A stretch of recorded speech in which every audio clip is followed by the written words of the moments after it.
This next topic that we're going to look at has two parts to it. We've got a production story and we also have a cost story. They're interrelated. We're going to start with production, and so we're thinking about producing goods and services, right? Whenever we have some inputs that we combine to produce some output, we can apply a lot of these concepts of a production function to it. So it's going to be pretty easy to use some traditional concepts, right? Like the thought about producing some clay jars and bringing them to market to sell them, right? Or manufacturing some glass figurines or something like that, right? When we think about goods, that's pretty straightforward to what a production function looks like, but we can also apply this concept to some other things, right? So we can think about services. When you go to a doctor, when you go and you get financial advice, when you go and you get mental health counseling, right? There's not anything tangible that you see, but there's still a production process there. Or we can think about what you're doing right now with your life, right? In a sense, what are you producing with your life, right? You're using some inputs to create some output of knowledge and skills that are going to be valuable to an employer, right? That's also a form of production. We can also think about all the different ways that you could try to produce health in your life, right? All of these things, right? We can apply a lot of the concepts in this production function area to those different questions, right? So to review a little bit of terminology, different ways that we can say this, right? When we're talking about a production function, we're talking about combining some inputs in a way to produce some output. And usually, in our context, that output is taken to a market and sold, right? But not always, but usually that's the point of us looking at production functions, because it helps explain where the supply curve comes from. Some other names for these things, right? So the inputs, I can also refer to those as the factors of production. And remember, the factors of production: land, labor, capital, and sometimes managerial and entrepreneurship comes into it, right? Or we can refer to them as resources. I'm going to use those three terms loosely as interchangeable synonyms, right? We use our inputs to create output. So I can do output or production. Those are synonyms that I'm going to use for the quantity that's produced, right? So real quick, as a question, can you give examples of land, labor, and capital for what Subway produces? Think about what their output is and what are examples of their factors of production. Another concept we can talk about real quickly while we're here is this idea of human capital, right? So there was this economist, Gary Becker, who wrote a very nice dissertation a couple of decades ago, but really transformed the way that economists viewed higher education, right? So what he basically did is he adopted a lot of this production story with the factors of production, our inputs being used to produce some output, and then businesses make investments to increase their factors of production, but those investments wear out over time. He basically applied that entire model to the development of skills and knowledge that can be used in a market, right? And so he refers to this as not capital in a traditional business sense, but he refers to it as human capital, right? Human capital are the skills and knowledge that you use. And there are many different ways that you can get human capital, that you can produce human capital, right? Going to school, some on-the-job training, those kinds of things, all different ways that you can do human capital.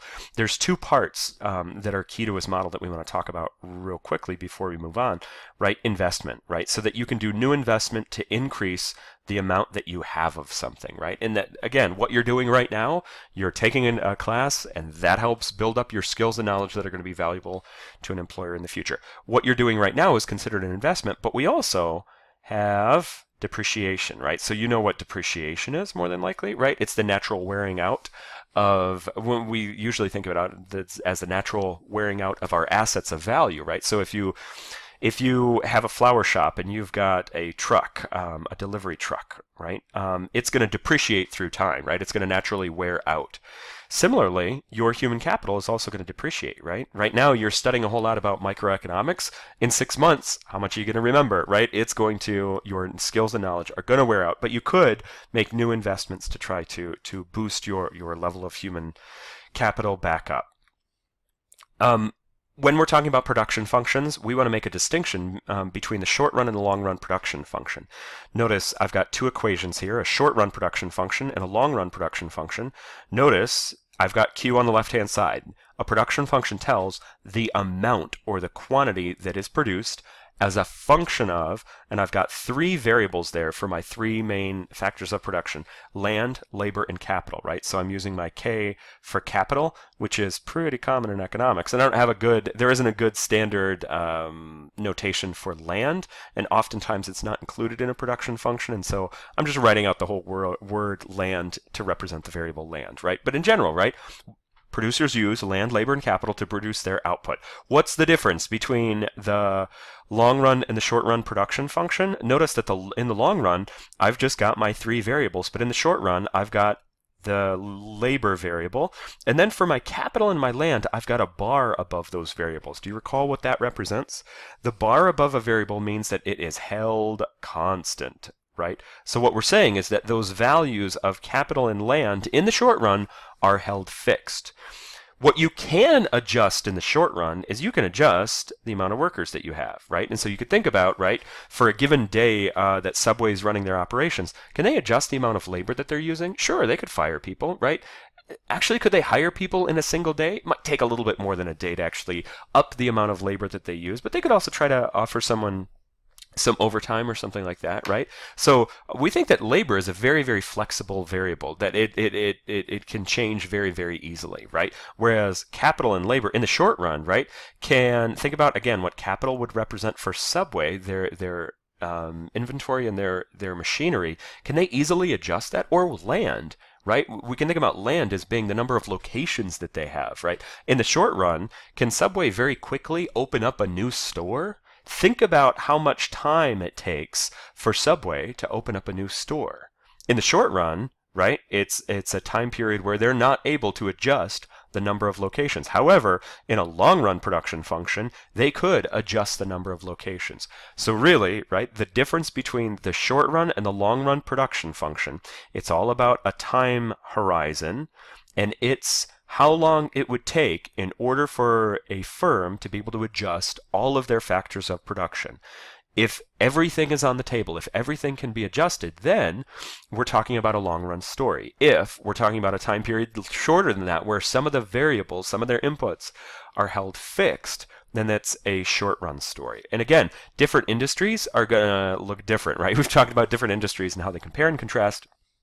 We can tell, I think I told a story earlier about how my goal in life is to quit teaching, and I just want to open up a hot dog stand and just sell hot dogs on campus, right? I think it would be so successful, and I think it would be so much less stress than this. And so I'm thinking about doing that, right? You could think about, if I were to do this, I am pretty certain that it would be successful, and I might want to expand my hot dog stand to other campuses. How quickly would it take for me to get more land, labor, and capital to open up a new location, to open up a new hot dog stand on a different campus? That'd be a very short window, right? Whereas a classic example is nuclear power, right? So with this, this is a classic example because there's so much bureaucracy and so much red tape that some of the old estimates that I saw, then this research is a little bit old, but it still probably is indicative of how long the process takes. 10 to 14 years to open up a new location, right? Just because it's such a complicated production, it's such a complicated structure, it's so much bureaucratic red tape, there's so much approval that has to happen, so much regulation, that for nuclear power, it really is, that long run, it's a very long window, right? So again, varies by industry. For the most part, the story that we're going to be telling in this production is going to be a short run story. We will come back to this, but not for a little bit. In the short run, we can adjust the amount of labor. So we're assuming that the amount of capital and the amount of land is held fixed. And so I've got this classic little picture of what many, but not all, production functions look like, right? So it has this nice little cubic shape to it where it's got this starts out at 0, increases at an increasing rate, and then it starts increasing at a decreasing rate, and then eventually it even goes negative, right? And so we've got this nice little model that describes a lot of production functions, not all, but many production functions.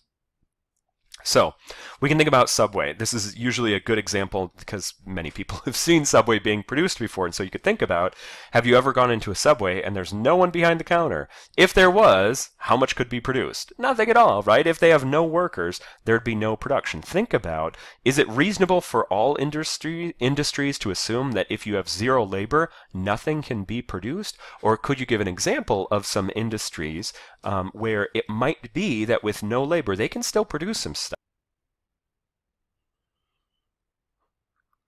And so our focus here is on thinking through what the different shape of this production function looks like, so we can think about different amounts of labor. You've gone into a Subway when there's just one person behind the counter, right? And so I'm making up these values. These are not real values, right? But you can think about how many subs, on average, the average Subway worker could produce if there's only one behind the counter. 6 sounds like a reasonable number. And I don't know, maybe it's reasonable, maybe it's not, but this is the more illustrative of what goes on with what you've probably observed in your experiences. Hey, when you've got 2 people behind the counter, what happens to the amount? Do they double their production? No, they more than double their production, right? Going from 1 to 2 workers, one worker can produce 6, but the 2 together can produce a total of 15 workers. When we double the number of workers, we more than double the amount of output. The rate of change in the amount of labor was less than the rate of change in our output. We've got a specific name for that kind of situation, but you could think about intuitively, why is it that with 2 workers they can get more than twice as much done as what 1 worker can, right? Usually they have some kind of multi-stage production process and they do some specialization, right? Where they take the production process and they break it up into smaller steps. And one person is responsible for one part of the production process, and another person is responsible for the other part of the production process, right? So Henry Ford with the assembly line. This is on a very, very small scale, that whole story about what could be accomplished in terms of production. And again, you probably have been in a Subway where they've had 3 workers, right? It seems that from my anecdotal evidence that's really the big sweet spot for them, where they have this huge jump in the productive capacity, right? When you have 2 workers behind the counter, the way that they divide their labor isn't always great, but my goodness, right? When you have 3 workers behind the counter, the way that they can divide up their work is really great, and they can really generate a whole bunch of production, a whole bunch of subs, right? Have you been in a Subway where they've had 4 people behind the counter, right? Not surprisingly, when we add that 4th worker to the process, we get more production, but it's not that much more production, right? Again, 3 is kind of that sweet spot where they're really kind of, so to speak, operating in their top gear. And so when you add a 4th person, yeah, it's helpful. You get a little bit more production, but not that much more production. And then have you ever seen 5 workers, right? So in my story, I've got very, very little additional production. 4 workers does make things more productive. You add somebody else to that, not a whole lot. And then that 6th worker, right? So I did actually observe this once when I was on a road trip out in Minnesota off of one of these big expressways, one of these big subways, right? And there were 6 people behind the counter, and it was a mess, right? And so you could think about, if you've got, add that 6th worker, it's possible that they could actually make the total amount of production go down. They could just be getting in the way. Clearly, right? That 6th worker, you would not want to hire that 6th worker, obviously. So many different industries are going to have a production function that follows this general pattern of some kind of ramping up of production, and then where you're adding additional labor, and that labor is bringing in more production, but at a diminishing rate. That's a pretty classic pattern for many different production processes. We have 3 main productivity measures that we want to talk about. And again, just going with these hypothetical values from Subway, we can talk through what they represent, right? So we've got, again, no workers, no labor, no output, and then all the different amounts of labor. The first one, the average productivity of labor. The average productivity of labor just takes the amount of output and divides it by the number of workers. So if I do the math, in this first one, I'm going 6 over 1 is 6, 15 over 2 is 7.5, and then I'm going to pause and fill in the rest of this. And then verify indeed that your calculations match mine. And so we can ask a question, right? How would you interpret in words, at L equals 4, what is the value of average productivity of labor represent? Right, and so our total productivity is just measuring when we have 4 workers, this is the total amount of production that can occur, right? That's a useful metric. It's not a very interesting metric, but think about how much data is available, or how much data is necessary to measure the total productivity. Last year, how many cars did GM produce? That's their total productivity, and it's a pretty easy number to get at, right? The average productivity might be a little bit more difficult though, right? So for the average productivity, we're taking the total production, so if it's GM, it's the total number of cars, divided by the total number of workers that they had working, right? And so this is giving us a measure of production per worker, right? It's telling us how many units are produced per worker. Can you give a reasonable value for what GM's average productivity of a worker might be? It might be something like, I don't know, 2.8 cars. I have no idea what a reasonable value is. But what does that mean? Does that mean that every single worker is sitting around and trying to assemble a car for a whole year, and at the end of it they get 2 3/4 of the way through a car? No. It just means simply we're looking at the total production divided by the total number of labor, and it gets us one measure of productivity. It's not the most useful measure of productivity. The most useful measure of productivity, I'm putting 4 stars by it, I'm putting 5, is the marginal productivity of labor. Again, when you see the word marginal, the word additional should be jumping to your mind, right? The marginal productivity is just equal to the change in the quantity divided by the change in labor. So what are we doing for the marginal productivity of labor? Let's go ahead and do that in a different color. The marginal productivity of labor is looking at the change in L divided by the change in change in Q divided by the change in L. So I'm in my numerator for this first line. It's undefined for the first one, right? But I'm going to measure the change in Q, which is going from 6 up from 0. So that difference is 6 minus 0. And in my denominator, I'm going from 0 to 1. That's an easy calculation, right? And so I've got 6. I'm going to pause and fill in the rest of this with some of the calculations and then check yourself. Okay, so pause and verify that your values match up with what I came up with, right? We're just, the nice thing about this chart is I've designed it so that the change from one line to the next is 1 unit increase in my L. So my denominator is going to be always 1, right? We're always increasing our L by 1. So really, what this boils down to is how much did output change by for each additional worker. When we go from 0 workers, where we're producing nothing, to 1 worker who was able to produce 6 units, adding that first worker produced 6 additional units of output. Adding the second worker yielded 9 additional units of output. Adding the third worker, we had output increase by 15 additional subs, right? So notice, I'm not talking about the 4th worker, but rather I'm not talking about the 4 workers in total, but rather with a marginal productivity, I'm talking about the 4th worker. Adding that 4th worker to the production process made output increase by 6 units. In essence, what did I get out of adding that 4th worker? I got 6 additional units of output. So think about what the graph of average productivity and marginal productivity would look like, right? The average productivity, it looks like it goes up, hits a maximum, and then starts decreasing. That's fine. It's not as interesting as the marginal productivity. The marginal productivity of labor, that's the more interesting one, right? So I'm going to graph it right down here underneath my total productivity function.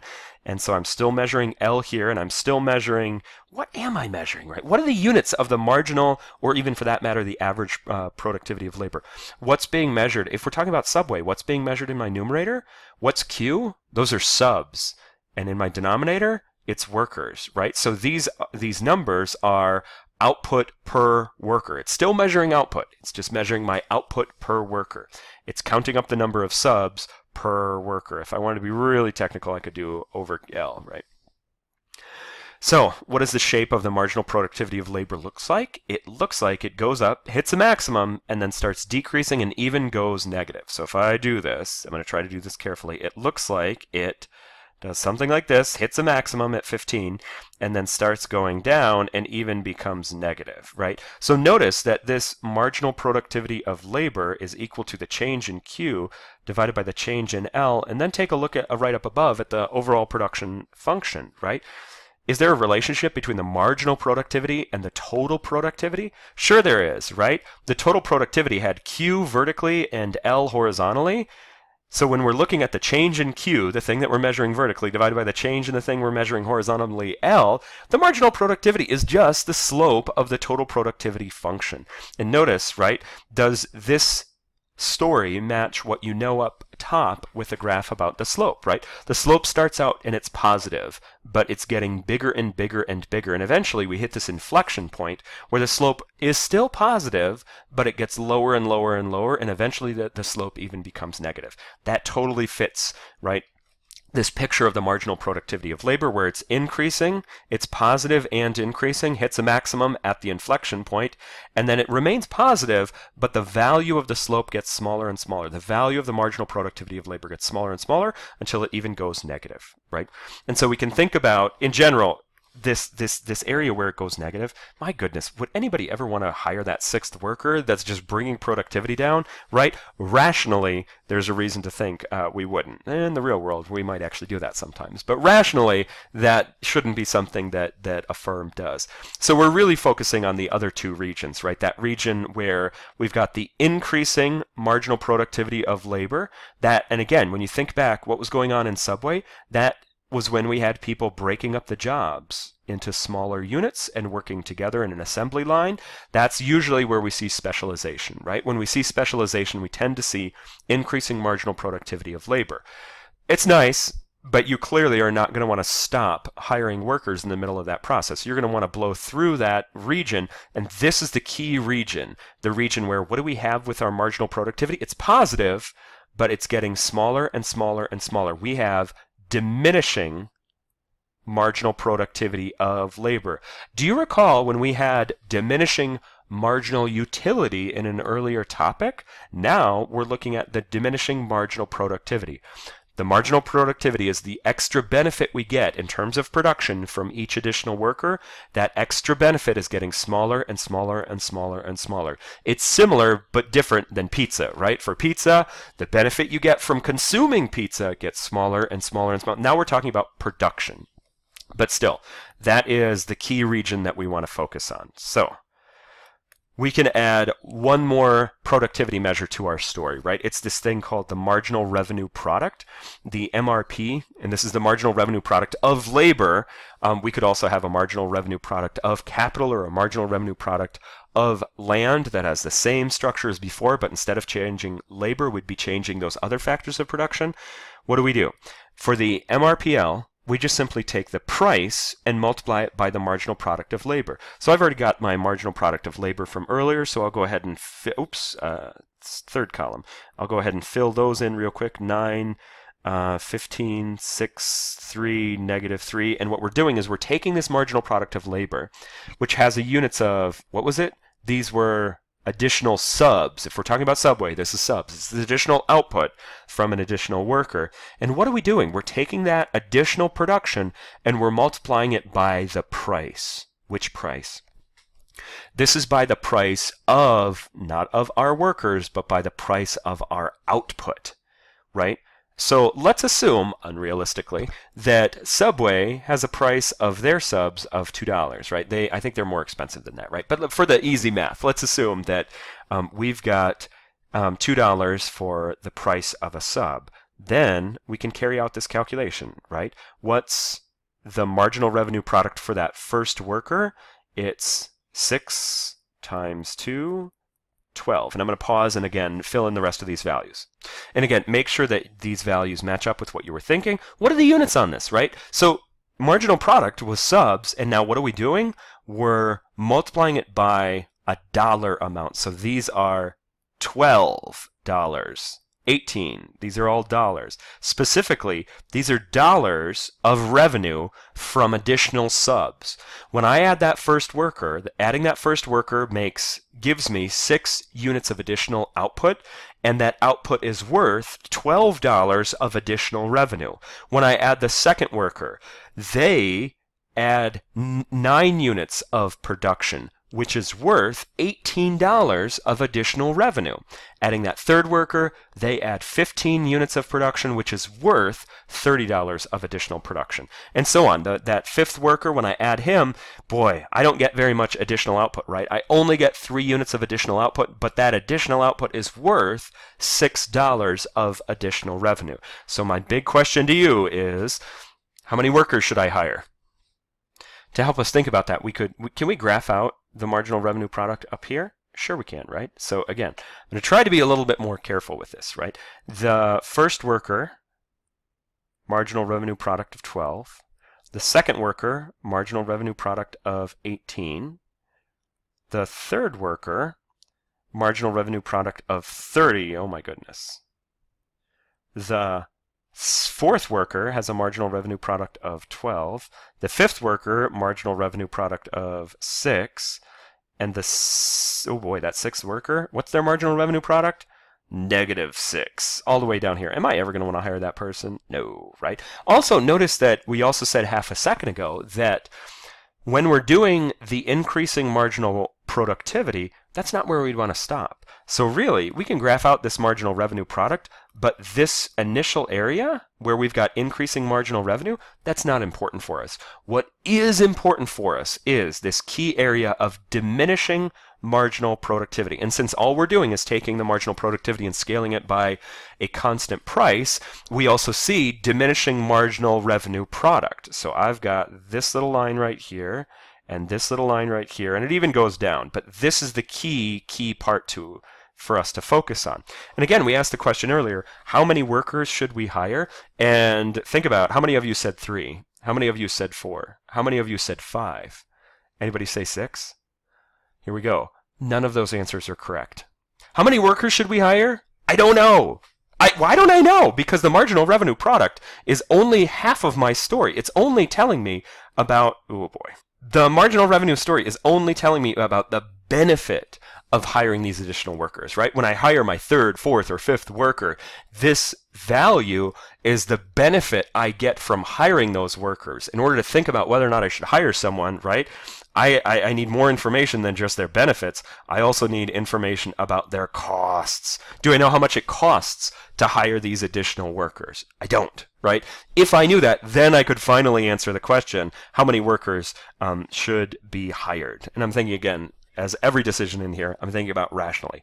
So we can go right now, right? In the state of Ohio, the minimum wage is $8.55. So if we add that $8.55 to this graph, let's see, it would be somewhere around here, right?